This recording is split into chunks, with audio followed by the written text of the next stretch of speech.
पर है महंगाई। भारत के कई एक्शन से पाकिस्तान पस्त है। कर्ज और महंगाई के बोझ तले दबा हुआ है पाकिस्तान।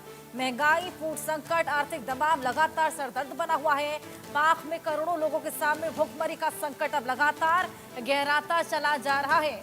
जिस तरीके से जंग के हालात, जिसको लेकर पाकिस्तान लगातार तैयारियां कर रहा है, तनाव का माहौल बना है, खौफजदा पाकिस्तान है। इसी बीच यहां पर महंगाई का बम भी अब फूटने लगा है।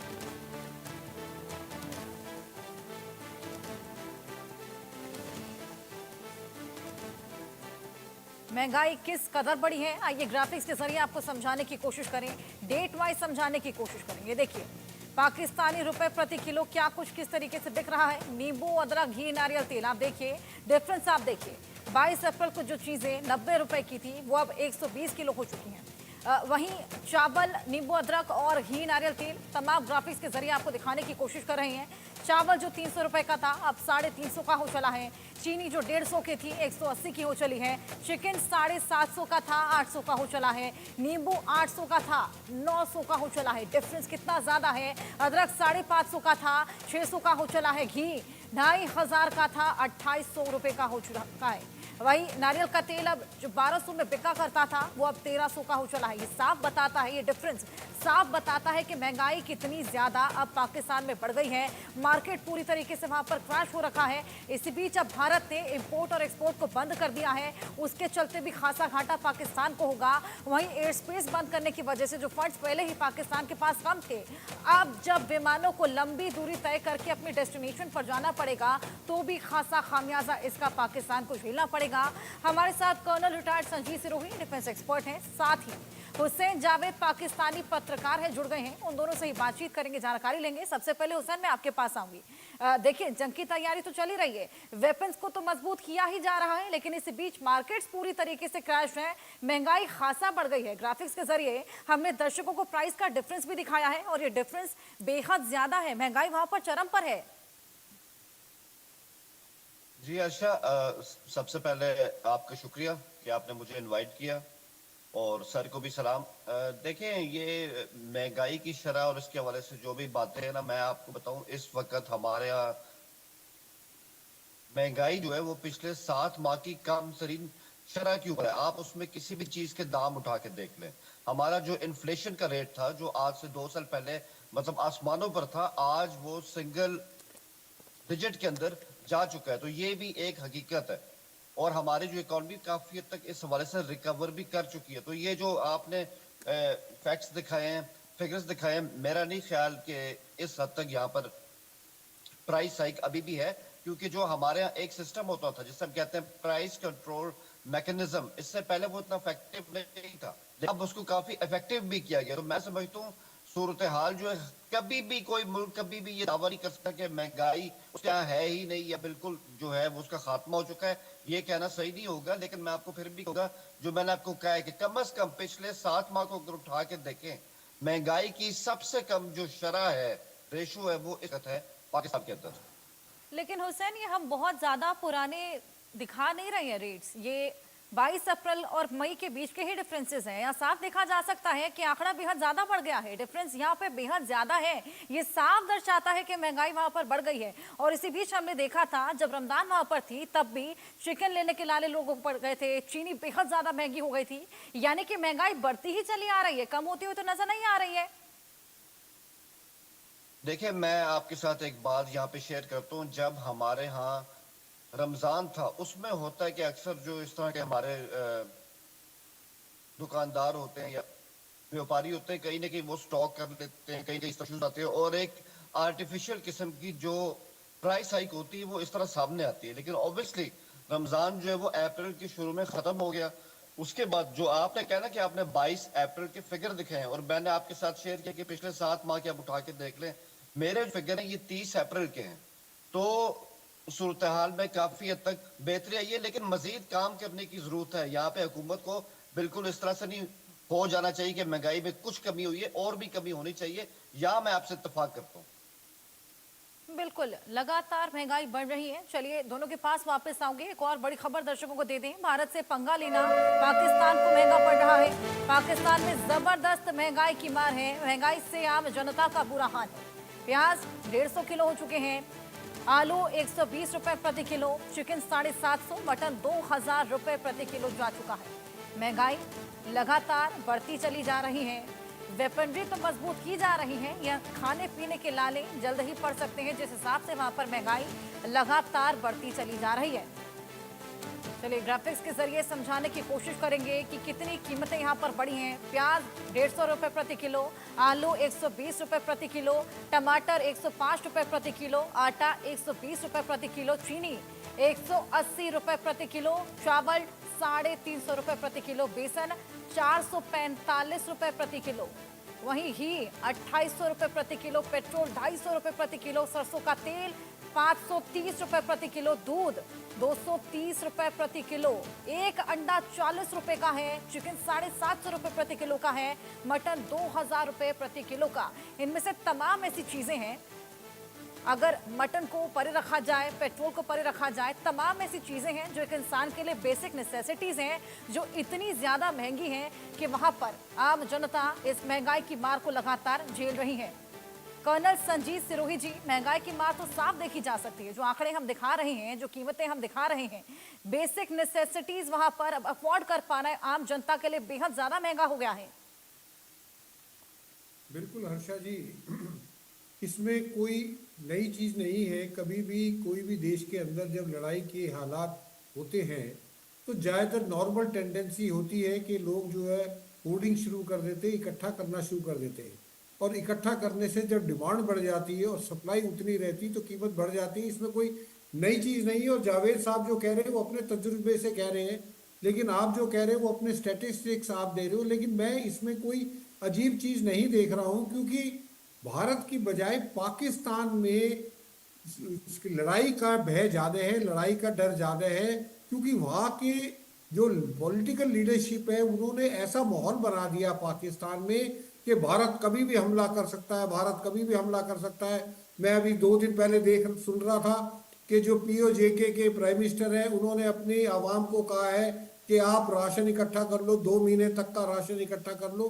तो जब सरकार ही ये चीज़ें बोलेगी तो आम जनता के मन में तो डर बैठ जाएगा, और ऐसा डर बिठा दिया है, चाहे इनके डिफेंस मिनिस्टर हो, चाहे रेलवे मिनिस्टर हो, चाहे इनके प्राइम मिनिस्टर हो, वो सब के सब जो है आसिफ मुनीर टैंक के ऊपर चढ़ के भाषण दे रहे हैं। तो ये ऐसा हिस्टेरिया कर दिया वहाँ पे पाकिस्तान में कि पता नहीं भारत कब जो है लड़ाई शुरू कर देगा और हमें कुछ नहीं मिलेगा।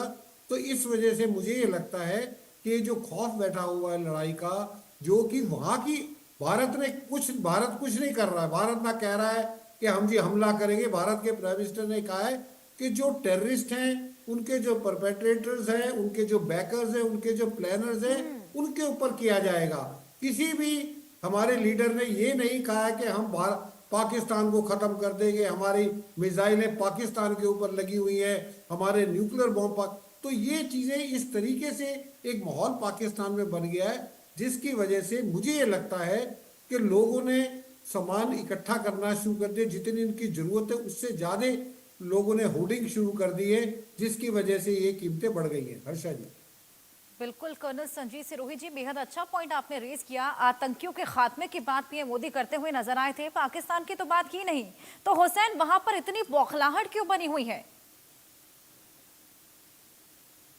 देखें, मैं सर की ये बात सुन के तो खुश होंगे, चले इंडिया के अंदर एक वॉर हिस्टेरिया नहीं है, या आपके इस तरह की बातें नहीं हो रही हैं कि आपने पाकिस्तान को खत्म कर देना है, जड़ से उखाड़ देना है।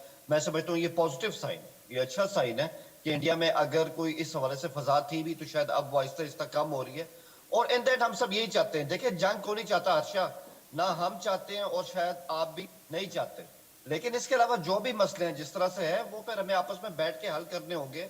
और हमने जो किया, हमारे आर्मी चीफ ने जिस तरह भी किया, आपको ये इस तरह दिखाई दे रहा है कि यहाँ पे जंग का माहौल है और इस तरह आवाम सामने आ गए हैं, तो कहीं ना कहीं ये आपको एहतियात करनी पड़ती है, क्योंकि ऑब्वियसली आप बिल्कुल इस तरह तो नहीं हो सकते कि हमें कोई खतरा नहीं होगा और हम एंड टाइम पे हर चीज को फेस कर लेंगे। कुछ चीजें होती हैं, उसके लिए वक्त लगता है, आपको तैयार करना पड़ता है। तो मेरे ख्याल में ये सब उसका हिस्सा है। मैं खुश हूँ कि इंडिया के अंदर भी ये सोच है कि जंग ना हो, तो आई थिंक इससे अच्छी कोई बात नहीं। हम तो हमेशा इंडिया पाकिस्तान के बीच में अमन चाहते हैं। लेकिन हुसैन, जिस तरीके की तैयारी पाकिस्तान में की जा रही है, चल रही है, ऐसे में वहां तो बिल्कुल जंग वाले हालात बने हुए हैं। टैंकों की तैनाती की जा रही है, पनडब्बियों की मरम्मत की जा रही है, परिवारों को विदेश भेजा जा रहा है। सुगबुगाहट तो वहां पर पूरी जंग वाली बनी हुई है। हालांकि हम लोगों ने केवल डिप्लोमेटिक फैसले यहाँ पर लिए हैं। देखिए, बात पता है क्या है, कुछ ऐसी चीजें हैं, आई थिंक उससे आई डोंट नो सर उससे इत्तेफाक करते हैं या नहीं, लेकिन मैं अपना पॉइंट रखता हूं कि कुछ ऐसी चीजें जो शायद आपके यहाँ वो जंग नहीं होगी, हमारे यहाँ उसको इसी कॉन्टेक्स्ट में देखा जा रहा है। जैसे इंडिया ने एक फैसला किया ना, इंडिया ने एक बात की कि हम जो है इंडस वाटर ट्रीटी को सस्पेंड करते हैं। हमारा मौक़िफ़ ऐसा नहीं हो सकता, ये कोई बायलैटरल एग्रीमेंट नहीं है, इसमें वर्ल्ड बैंक जो है उसने गारंटी दी है।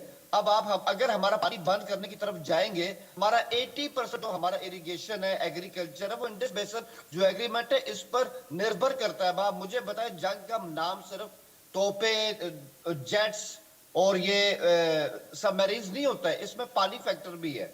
तो अगर आपकी तरफ से इस तरह की बातें आएंगी तो ऑब्वियसली एक स्टेटमेंट हमारी तरफ से आई, हमारी सियासी क़यादत, हमारी जो फौज है, उन्होंने मिलकर स्टेटमेंट दी ना कि अगर आप पानी बंद करने की तरफ जाएंगे तो हम इसको जंग का एकदम समझेंगे। आप समझे इस बात को? लेकिन हुसैन, जब ये पूरा अटैक हुआ था तो उसको लेकर तो किसी ने स्टेटमेंट नहीं दिया, कोई सपोर्ट में नहीं उतरा, किसी ने निंदा नहीं बताया। अब जब इंडस वाटर ट्रीटी को रद्द करने की बात चली तो गीदड़ भभकियां तो सबने दे दी। आप कौन सा अटैक की बात कर रही? जब पहलगाम का अटैक हुआ तब तो कोई सपोर्ट में नहीं आया, किसी ने उसको लेकर स्टेटमेंट नहीं दिया, निंदनीय नहीं बताया। लेकिन गीदड़ भभकियां जब तमाम एक्शंस लिए गए तब सबने दे दी। नहीं हर्षा, आई थिंक आपने गो थ्रू नहीं की न्यूज को।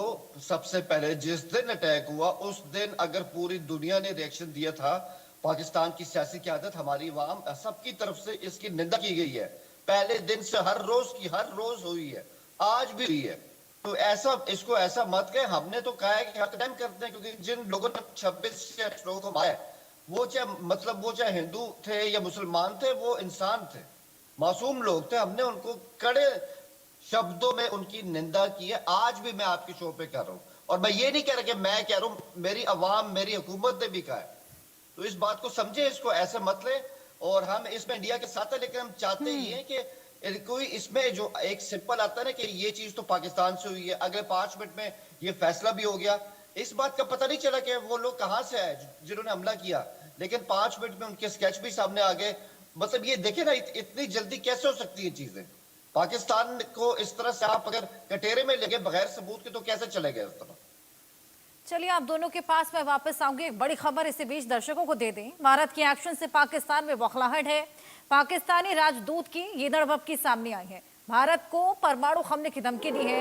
युद्ध में पाकिस्तान इस्तेमाल करेगा पूरी ताकत, परमाणु हथियारों का इस्तेमाल कर सकता है पाक। रूस में पाकिस्तान के राजदूत मोहम्मद खालिद जमाली का ये बयान सामने आया है। पहलगाम आतंकी हमले के बाद भारत और पाकिस्तान के बीच तनाव चरम पर पहुंच गया है। पाकिस्तान के राजदूत मोहम्मद खालिद जमाली ने भारत को परमाणु हमले की खुली धमकी दी है। जमाली ने जोर देते हुए कहा कि अगर हमला हुआ तो वो पूरी ताकत के साथ यहां पर जवाब देंगे। वहीं रूसी चैनल RT से बातचीत में जमाली ने यह धमकी जारी की थी। तो गीदड़ भभकियों का सिलसिला लगातार जारी है। कर्नल संजीत जी, उसी बीच एक और गीदड़ भभकी सामने आई है। न्यूक्लियर पावर की धौंस दिखाई जा रही है। हालांकि अगर हम माने तो पाकिस्तान के साथ अगर युद्ध होता है तो महज 4 दिन पाकिस्तान उस युद्ध में टिक पाएगा, ये एक्सपर्ट्स का कहना है।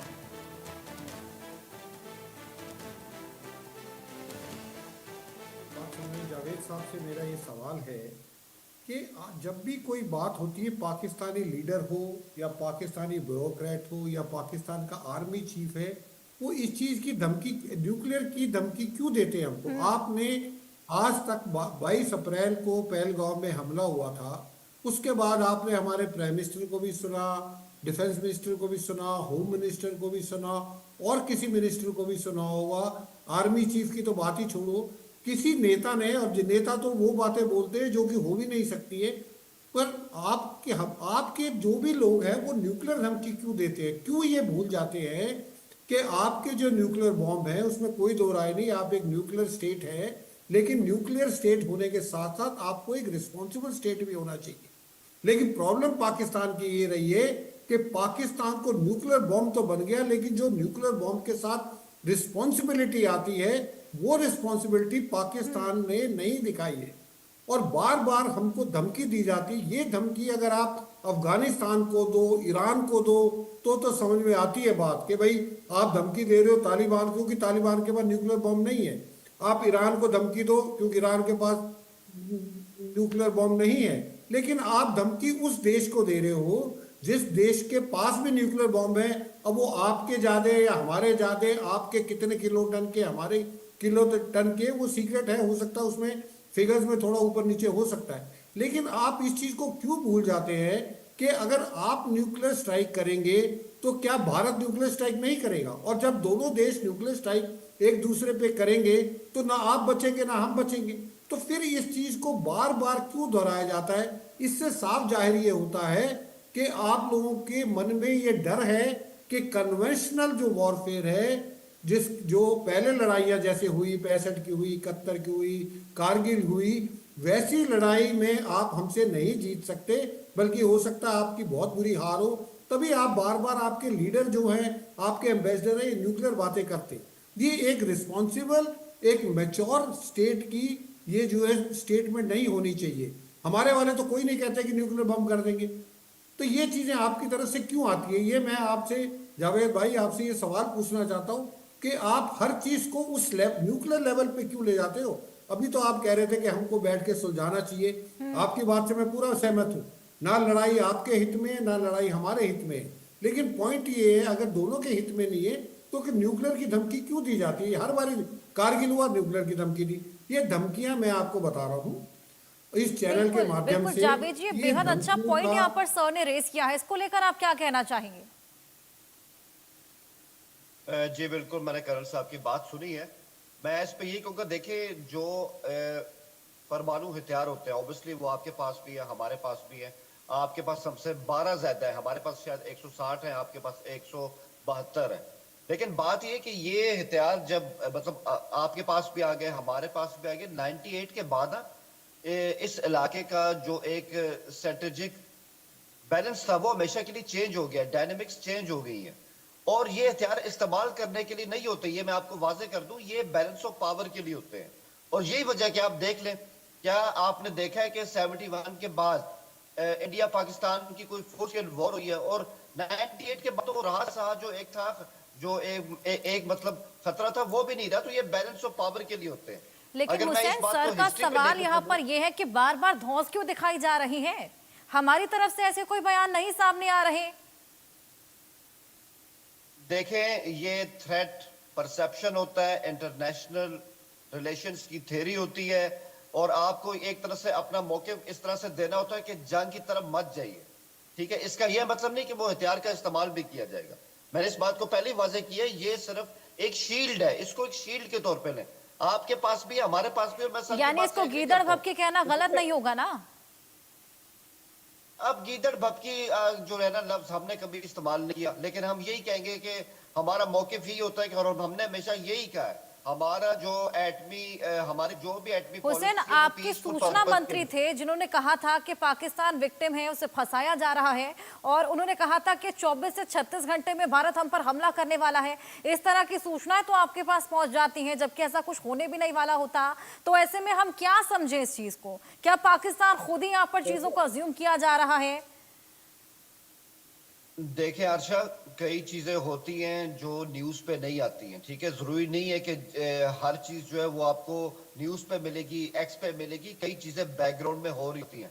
अब अगर हमारे तो वो हुआ इंफॉर्मेशन क्यों के नहीं वजीर ने हुसैन? रात 2 बजे आपका उठ के इंटेल बयान कह दिया, रहा था ना, वो चीज तो आपके सूचना मंत्री कह रहे थे ना। किस बिना पे उन्होंने ये कहा? देखिए मैं उनकी इस बात पे, जी जी जी, मैं इस बात पर उनकी हिमायत ही कर रहा हूँ। कुछ ऐसे थ्रेट्स उनको फील हुए थे कि शायद इंडिया जो है वो कुछ एडवेंचर चाह रहा है, चाहे वो लिमिटेड चाह रहा है। उसी की बेस पे उन्होंने ये स्टेटमेंट दी, और मेरे ख्याल में सावधान रहना, चाहे आप रहे हम रहे, उसमें कोई ऐसी बुराई नहीं है। लेकिन हर्षा, एक बात मैं कहूंगा, और उसमें मैं आपकी भी राय चाहता हूँ, कर्नल साहब की भी, कि ये जो कुछ 22 अप्रैल को हुआ, इसकी तो हमने हमेशा निंदा की है। लेकिन मैं ये देख रहा हूँ, पिछले 2 हफ्ते में अवामी सतह पर जितनी दूरियां इंडिया पाकिस्तान के बीच में हुई है ना, ये हमें बहुत अफसोस होता है। हमारे यूट्यूब चैनल बंद किए गए हैं और हमारे एक्टर्स के साथ जो किया गया है, और मतलब मैं हैरान हूं। और अब तो मुझे इस पे देखे कि सुनील गावस्कर का बयान आया, एशिया कप में पाकिस्तान बांग्लादेश को शामिल ना करे। मुझे नहीं समझ आती। देखे, ये टेंशन तो खत्म हो जाएगी आपकी हमारी, लेकिन अब जो पहले की तरह एक गर्मजोशी थी, एक शौक होता था, इंडिया पाकिस्तान जो मैच थे, मेरा ख्याल है तो हुसैन, अब जिन ये आतंकियों ने इस पूरे करना तो हमले को अंजाम हमारे दिया है उनको पनाह हमारे देने वाला भी तो पाकिस्तान ही है ना, तो खामियाजा तो पाकिस्तान ही भुगतेगा। संजीत जी, इसको लेकर जवाब दीजिए। नहीं तो आप मैं देखें, ये आप बोलना आम चाहता हूं। आवाम से तो इसका बदला नहीं ले सकते। चलिए, आम दोनों आवाम के तो पास वापस हमेशा लौटूंगी, इसको लेकर बातचीत करेंगे, लेकिन एक और बड़ी खबर दर्शकों को दे दें। राणा सनाउल्लाह ने भारत को धमकी दी, पाकिस्तान के पास परमाणु बम है, डरेंगे नहीं। कल पाक ने अब्दाली मिसाइल का परीक्षण किया है। अब्दाली मिसाइल परमाणु हथियार ले जा सकती है, सतह से सतह पर वार करने में सक्षम है अब्दाली। पाकिस्तान की रक्षा के लिए किसी भी हद तक जा सकते हैं। भारत ने सिंधु जल संधि पर एक तरफा फैसला लिया है। इंडस वाटर ट्रीटी को लेकर लगातार धमकियों का सिलसिला जारी है, गीदड़ भभकियों का सिलसिला लगातार जारी। और इसी बीच एक और बयान अब्दाली मिसाइल परीक्षण के बाद सामने आया है। अब्दाली मिसाइल का परीक्षण जो सफल हो गया है, अब इसको लेकर एक बार फिर से यहाँ पर धमकी दी गई है कि न्यूक्लियर यहाँ पर हमला किया जा सकता है। संजीत सर, आप अपनी बात पूरी कीजिए। हाँ जी, मैं ये कह रहा था कि जावेद भैया जी को मैं ये बताना चाहता हूँ कि ये जो गीदड़ भभकी है, आपने हमारे यहाँ तो ये कहानी है, आपके यहाँ भी होगी। वो भेड़िया आया था, और जब भेड़िया आया तो किसी ने उसको नहीं बचाया। तो ये जो है, जो भेड़िए की जो आप लोगों ने जो पिछले कई सालों से ये बना रखा है कि जी क्योंकि हमारे पास न्यूक्लियर बॉम्ब है तो हम कुछ भी कर सकते हैं, भारत कुछ नहीं कर पाएगा। लेकिन मैं आपको बिल्कुल क्लियर करता हूँ, मैं कोई गवर्नमेंट में नहीं हूँ, मैं कोई डिफेंस मिनिस्टर नहीं, लेकिन मैं आपकी बात को बिल्कुल क्लियर कर रहा हूँ कि आप कितनी भी ये गीदड़ भभकी दे दो, कितना बोल दो भेड़िया आया, हम डर जाएंगे। इस बारी आप परमाणु बम इस्तेमाल करो, आप जो भी बम करना चाहो, आप जितनी धमकी देना चाहो, अगर भारत सरकार ने जो सोच लिया है वो करके रहेगी। चाहे आप परमाणु बम का दो, चाहे आप अपने टैंकों को ले जाओ, चाहे आसिफ मुनीर साहब टैंक पे ना चढ़ के हवाई जहाज पे वहां पे भाषण देना शुरू कर दे। जो भारत सरकार ने सोच लिया है 22 अप्रैल के बाद, वो होके रहेगा। आपके परमाणु बम की धमकी से भारत नहीं डरेगा। तो मेरी जो पाकिस्तान के लीडर्स हैं, उनसे ये गुजारिश है कि वो ऐसी स्टेटमेंट ना दे, अगर आपको करना भी है, क्योंकि इन स्टेटमेंट से भारत नहीं डरेगा। पहले भारत जो है, आज से 20 साल पहले इस स्टेटमेंट से भारत के ऊपर असर पड़ता था कुछ, लेकिन अब भारत के ऊपर उन चीज़ों का असर नहीं पड़ेगा, क्योंकि अब वो भारत नहीं है, अब नया भारत है। और नए भारत के साथ आपको अपनी सोच भी बदलनी पड़ेगी। जैसे हमने अपनी सोच बदल ली है, ऐसे आपको भी सोच बदलनी पड़ेगी कि अगर एक अच्छे पड़ोसी के नाते रहना है तो रोज जो आप गाली गलौज करोगे, आप जो है धमकियां दोगे और वो पड़ोसी चुप बैठ जाएगा, अब चुप नहीं बैठने वाला है। तो आप लोग ये स्टेटमेंट देना। अभी ये जो बता रहे राणा सनाउल्लाह, ये कह रहे कि जी हमारे पास हमने अब दिल को वो कर दिया है, टेस्ट कर लिया। आपने तो अब करा, हम तो करके बैठे हुए हैं। हम तो ये जो मिसाइल्स आप कह रहे हो, आप 450 किलोमीटर कह रहे हो, लेकिन एक्चुअली इस मिसाइल की रेंज 180 से 200 किलोमीटर से ज़्यादा नहीं है। ये प्रोपेगेंडा है। ये चाहे न्यूक्लियर वॉरहेड ले जाए, चाहे ये कन्वेंशनल वॉरहेड ले जाए। तो जैसी मिसाइलें आपके पास है, उनसे बेहतर मिसाइलें हमारे पास हैं, और हम अपनी मिसाइलों को एक्सपोर्ट भी कर रहे हैं। ब्रह्मोस मिसाइल को जो है फिलीपींस वगैरह और देश जो है उसको खरीद भी रहे हैं, तो वो टेस्टेड है।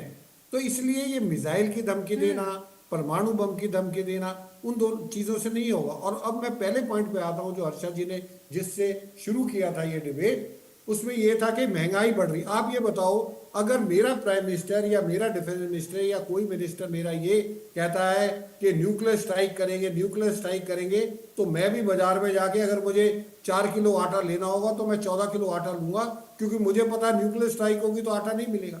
तो ये जो चीज़ें, हिस्टेरिया जो पाकिस्तान में मचा रखा है आपके लीडर्स ने, वो जो है आपका ही नुकसान हो रहा है, उसमें हमारा कोई नुकसान नहीं हो रहा। आपका आवाम पिस रहा है उसमें, आप लोग पिस रहे उसमें। हमारे यहाँ तो कोई आटा महंगा नहीं हुआ, हमारा जो पहले था वही अब है।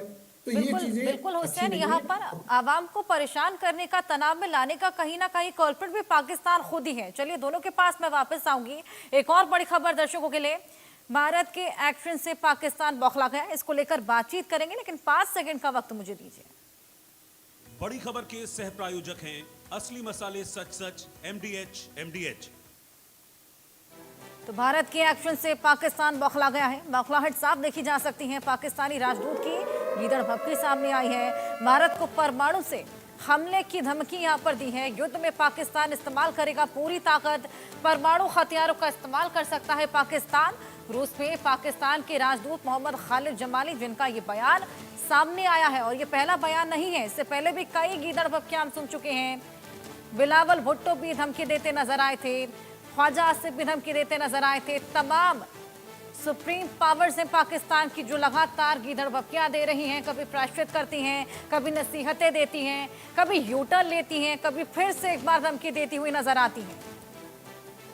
कर्नल संजीत जी, सवाल यहाँ पर सबसे ज्यादा जो पाकिस्तानी पत्रकार पूछते चले आ रहे हैं वो ये कि पहलगाम अटैक के बाद एकदम से पाकिस्तान से उसका कनेक्शन क्यों जोड़ दिया गया। ऐसे तमाम सबूत हालांकि हम पहले भी पेश कर चुके हैं, और लगातार NIA की जब जांच चल रही है तो सबूत यहाँ पर पाकिस्तान के खिलाफ ही आ रहे हैं। कनेक्शंस लगातार पाकिस्तान से ही बन रहे हैं, लेकिन इन्हें किस तरह का सबूत दिया जाए कि ये इनके लिए भी साफ हो जाए और ये डिनाइल से बाहर आ पाए।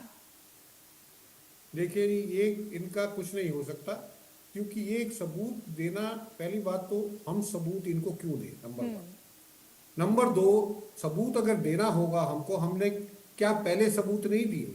क्या मुंबई अटैक हुआ उसका सबूत नहीं है? सबसे बड़ा सबूत तो जो वो कासिम था, उसको जो है जब पता लगा उसने खुद एक्सेप्ट किया कि मैं जो पाकिस्तान से आया। उनके जो 8-10 टेररिस्ट आए थे वो सारे पाकिस्तान से आए थे। हमने सबूत दिया, डोजियर बनाया, पाकिस्तान ने कहा जी हम इसको अपने कोर्ट में चलाएंगे इस केस को। हमने हमारे वहाँ पे गए लेके फाइल को